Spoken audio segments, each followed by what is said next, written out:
Yaa sabaan goyoomne hojii ollaanii baay'ee isaatiin wal jala dabala.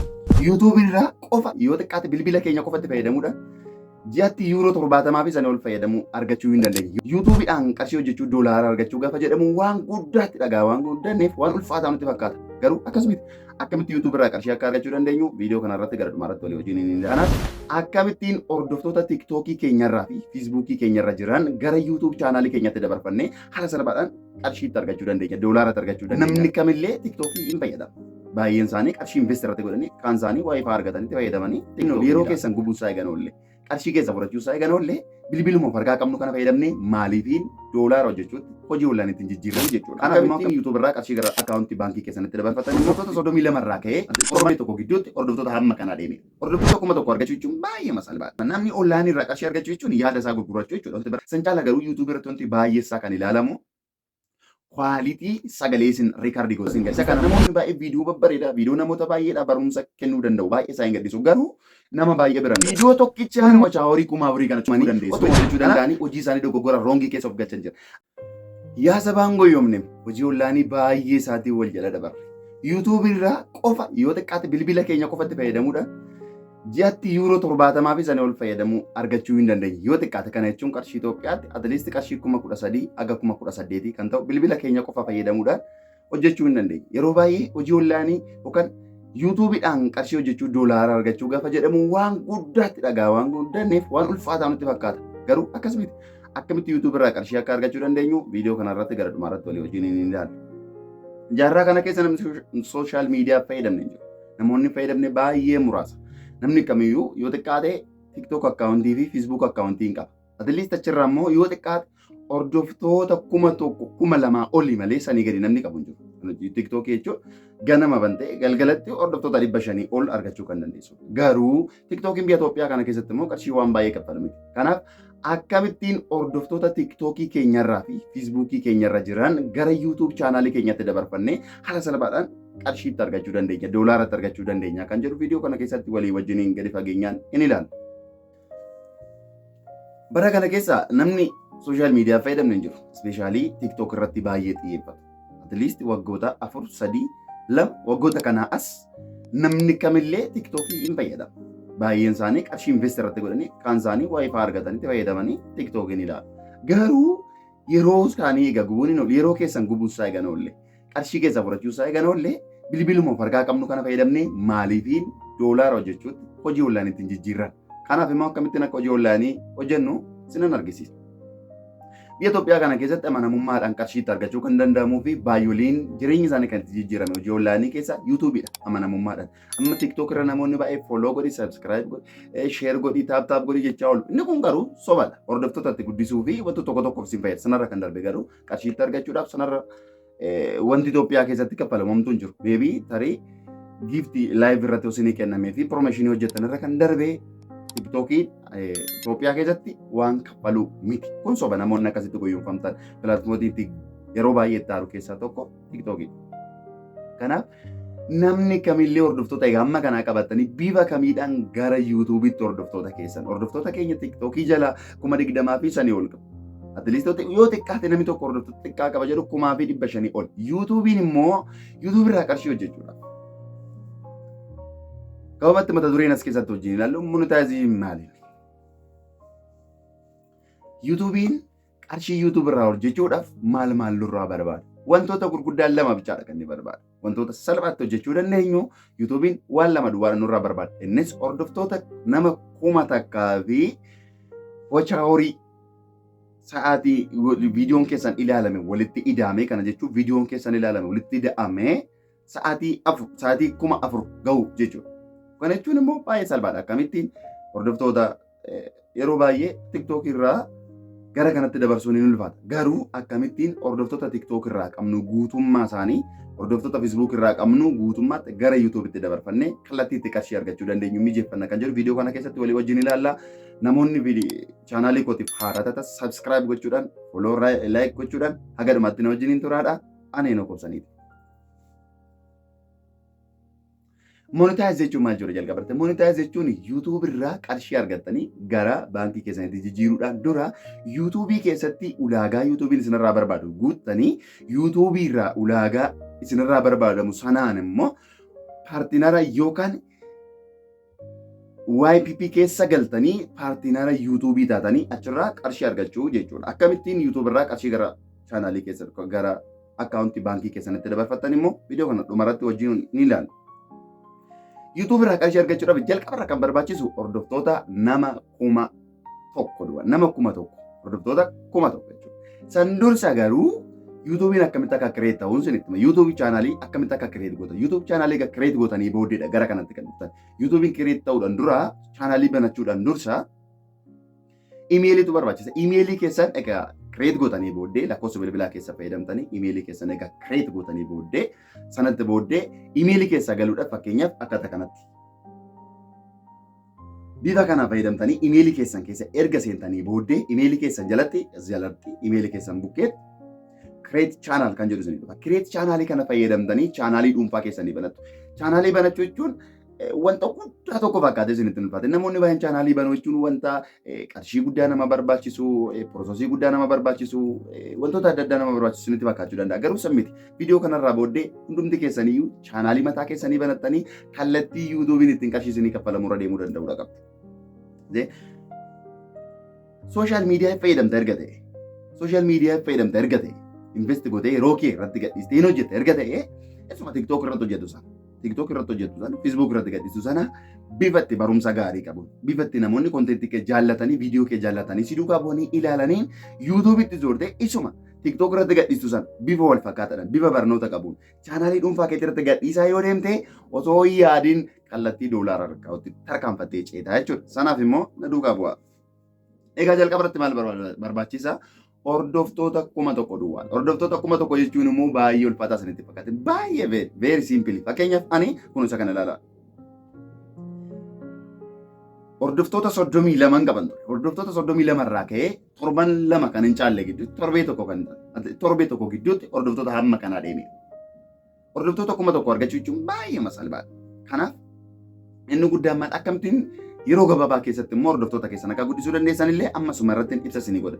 Hordoftoota guddisuu jechuun namoota irraa fuutanii bilbila keessa subscribe gochuu sana osoo hin taane viidiyoo isin hojjettan, kontentii isin hojjettan barnoota qabaa, namoota biratti fudhatama qabaa kan jedhu. Fakkeenyaaf wanta namoonni barbaadan, namoonni maal barbaadu yeroo kanatti yeroo wajjin wanta deemu, speeshaalii yeroo wajjin wanta deemu, wanta namoonni barbaadan jaarraa kana keessa wanti barbaadamu maali?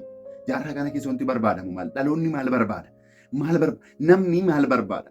Kanaaf waan keessa keessan jiru sana ogummaa keessa keessan jiru sana namni online irraa qarshii argachuu jechuun yaada isaa gurgurachuu jechuudha. Wanti baramu yaada dandeettii sammuu isaa keessaa qabu sana gara sooshaal miidiyaatti fidee gurguratee qarshiitti jijjiirrachuu jechuudha. Kanaaf isin dandeettii keessa keessan jiru sana ogummaa keessa keessan jiru sana bifa kamiin gara online kanaatti fidanii kontentii wal fakkaataadhaan bifa bareedaadhaan bifa barnoota ta'ee bifa adda addaatiin dabarsuu dandeessu. Akkaataa keessa keessan jiru irra dhaabattanii barnoota gahaa dabarsuu dandeessu. Kanaaf bifa sana hordoftoonni keessan bifa salphaadhaan guddachuu danda'u. Viidiyoo keessan yoo ispeeshaalii YouTube kanarratti wanti baay'een isa kan ilaalamu kwaalitii viidiyoo fi kwaalitii audioodha. Kwaalitii viidiyootiif baay'een dadhabe. Namoonni baay'een YouTube jalqabuudhaaf akka kaameraa profeshinaalii isaan barbaachisutti wantoota baay'ee laayitii wantoonni barbaachisan guutuun akka isaan barbaachisu jaallu. San miti. Bilbila ismaartii tokko qabaannaan moobaayilii ismaartii tokko viidiyoo tokko isinii waraabuu kan danda'u. Saawundii riikaardii gochuu kan danda'u qabaannaan gaadha. Isa kaan adeemsa keessatti dhuftu. Wanti kamiyyuu adeemsa keessa bira ga'ama malee al takka wanti bira ga'amu hin jiru. Kanaaf amma badhaa.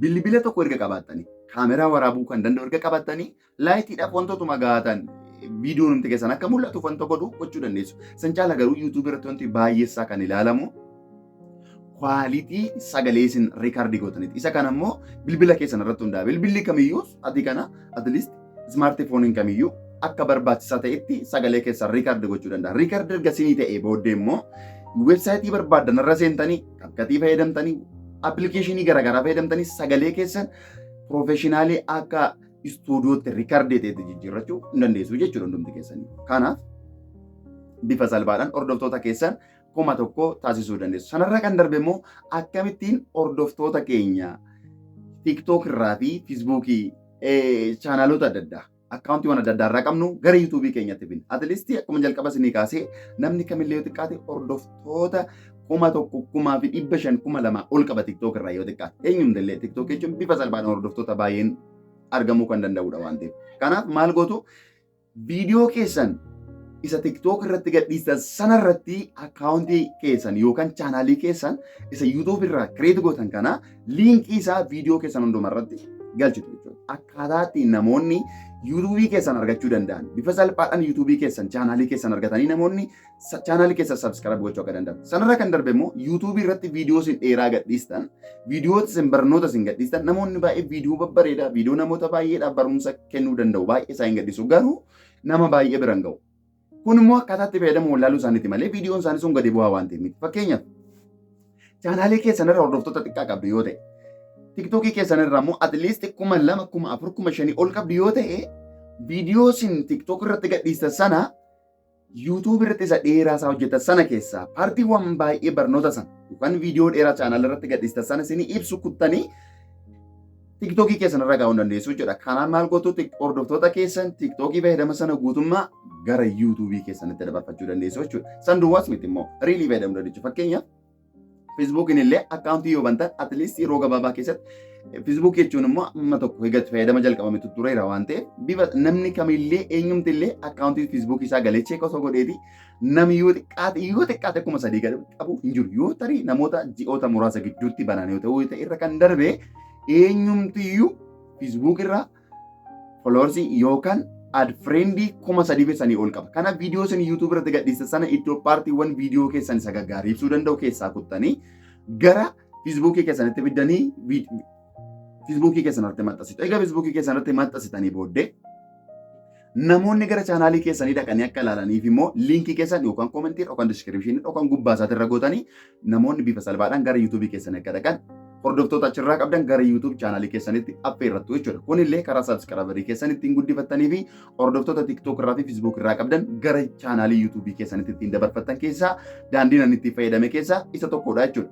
Karaan lammaffaan immoo viidiyoodhuma isa upload gootanii viidiyoowwan daqiiqaa dheeraa isa achirra jiru sanaa kallattiidhaan achumarraa gara akkaawuntii keessanitti sheer gootu. Achumarraa fakkeenyaaf yuutuubii keessan viidiyoo keessan jala seentu gara jallaasaatiirra iddootti sheeriin jira. Mallattoo sheerii jira. Mallattoo sheerii kana fayyadamtanii gaafa sheerii keessan cuqaasan kallattiidhaan gara erguu barbaadaniitti garasiin viidiyoo sana sheeritti gochuu barbaadanii isaan argisiisa. Viidiyoo keessa sheeritti gochuu kan dandeessan immoo fakkeenyaaf Feesbuukiin jira.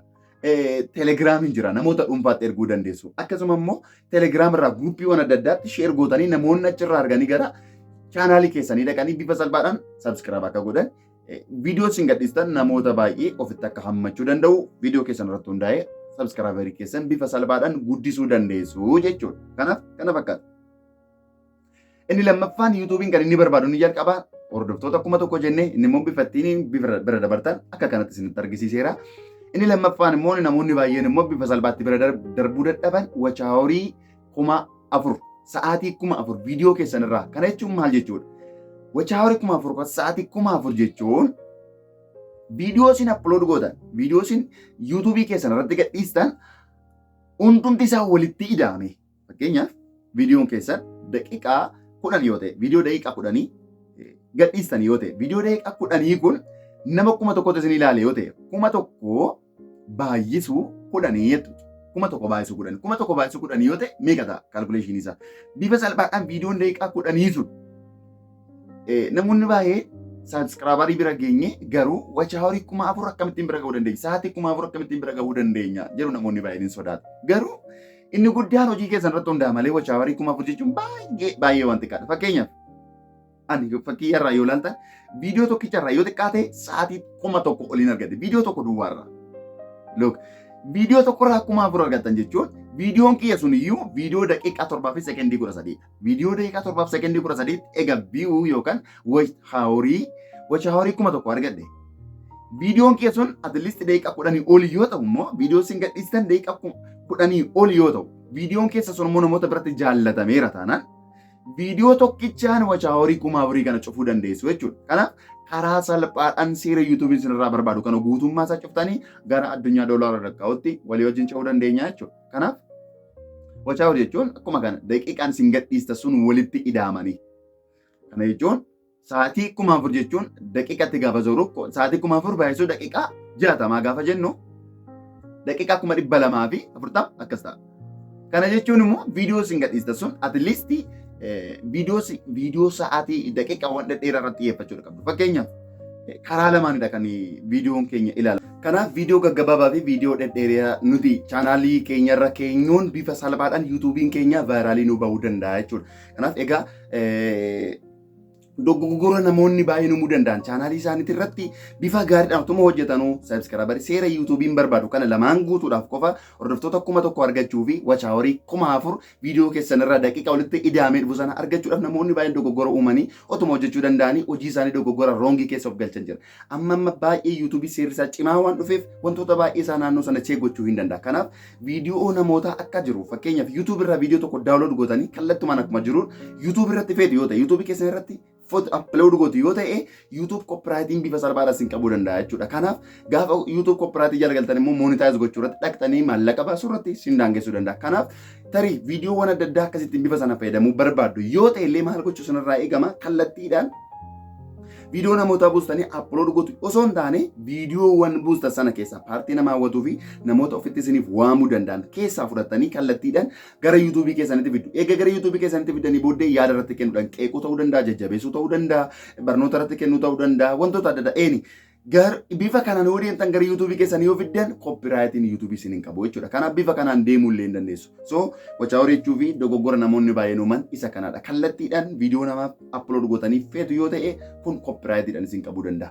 Egaa viidiyoon paartii ittaanu keessatti immoo ani viidiyoo jechuun nan danda'a aartiin keessa koo jira. Ispeeshaalii namoota baay'ee nan beeka. TikTok irratti baay'ee kennaa dinqii kan qaban kan nama hawwatu baay'ee nama bohaarsu jechuu TikTok irratti kan danda'an garuu gara addunyaa yuutuubii kanatti kan dhufne yuutuubiidhaan baay'ee kan waliin beekne. Ispeeshaalii namoota akkasiisan baay'ee jajjabeessuun barbaada akka kootti.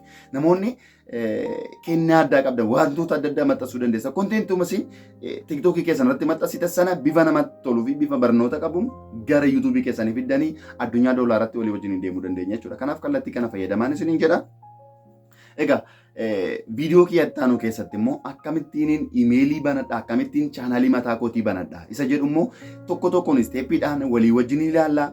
Akkamittiin chaanaalii mataa keessan akka banatan, akkamittiin chaanaalii mataa keessanitti immoo viidiyoo upload akka gootan walii wajjin ilaalla. Viidiyoo ittaanu keessatti ammasitti subscribe godhaati, follow godhaati, na hordofaa na eegaadha.